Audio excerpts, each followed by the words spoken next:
तो हमारी आज की केस है एक 35-year-old फीमेल जिनको बायलैटरल मतलब दोनों साइड में एक्सिलरी ब्रेस्ट है।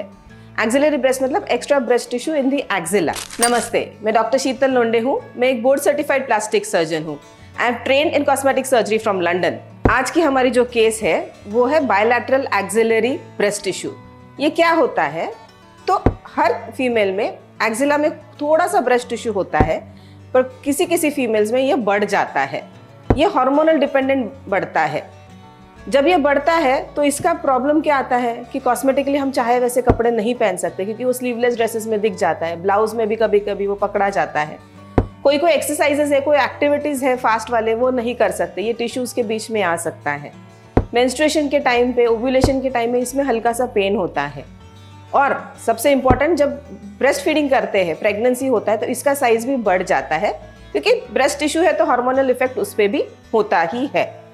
अब आज की पेशेंट हमारे पास क्यों आई? इनको तो 13 ईयर्स से ये टिश्यू था, पर हाँ, उनकी प्रेगनेंसी हो गई, उसके बाद वो साइज बढ़ गया, उनको पेन होने लगा। Even after her kids have grown up, the size is still the same, और वो उनको पेन करता है हर मेंस्ट्रुअल साइकिल में। हमारे पास वो आया, हमने उनको चेक किया। इसका मेन डायग्नोसिस तो क्लिनिकल होता है। सेकेंड इज हम इसका सोनोग्राफी करते हैं। Y sonography? सोनोग्राफी में पता चलता है कि फैट टिश्यू ज़्यादा है कि ब्रेस्ट टिश्यू ज़्यादा है। अगर फैट टिश्यू ज़्यादा है तो लाइपोसक्शन डेफिनेटली हेल्प्स और ये कॉस्मेटिकली कम हो जाता है।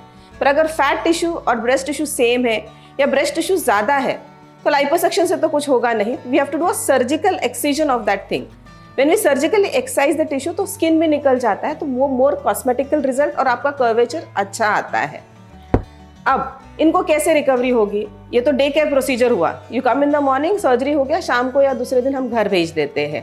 इसके बाद आपको वहाँ पे एक टाइट गारमेंट देते हैं लगाने के लिए, ताकि उसमें स्किन का श्रिंकेज हो जाए, वहाँ पे कोई पानी या ब्लड जमा ना हो, जिसे हम सीरोमा या हेमाटोमा कहते हैं।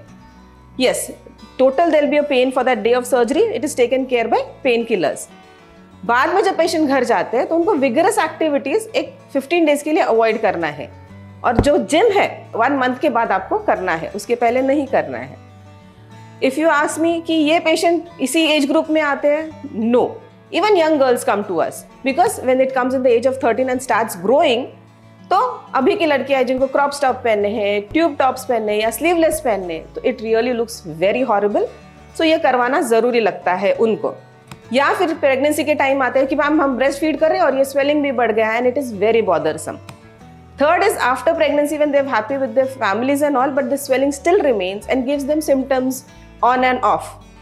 ये जैसे आप एज करते हो तो ये टिश्यू भी एज ही करेगा। तो जैसे सैगिंग ब्रेस्ट में होता है तो इसमें भी सैगिंग होता है, ये और लूज होता है, और आपके आर्म मूवमेंट्स में उसमें प्रॉब्लम आ सकती है उसके वजह से, क्योंकि ये हेयर बेरिंग एरिया में होता है। वैक्सिंग के टाइम इश्यूज आता है, इसमें स्वेटिंग होने के कारण, उस सॉगी होने के कारण और थोड़ा प्रॉब्लम हो जाता है।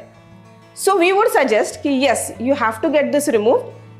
Consult a proper doctor who knows about it, and then they will decide कि इसको liposuction से कर सकते हैं या इसको surgically exercise कर सकते हैं। One important thing, इसमें कोई भी आपका lifestyle से related नहीं होता। It is purely hormone dependent and your genetics which holds it. It cannot be reduced by any exercises. कोई workout की जिम में हमने हाँ बहुत सारा ये मसल वाला exercise किया, वो वाला किया, वो चला गया, no. हाँ, हमने फैट कम कर लिया खाने में तो कम हो जाएगा, नहीं। ये टिश्यू है ब्रेस्ट और फैट का मिला हुआ, तो इसको सर्जिकली ही निकालना चाहिए। अगर किसी को भी एक्सिलरी ब्रेस्ट के बारे में और जानकारी चाहिए, या आपको है और आपको पता नहीं कि मुझे ये है, ये क्यों है, तो प्लीज दिए गए नंबर पर कॉल कीजिए या विजिट कीजिए ग्रेस क्लिनिक, विमान नगर, पुणे।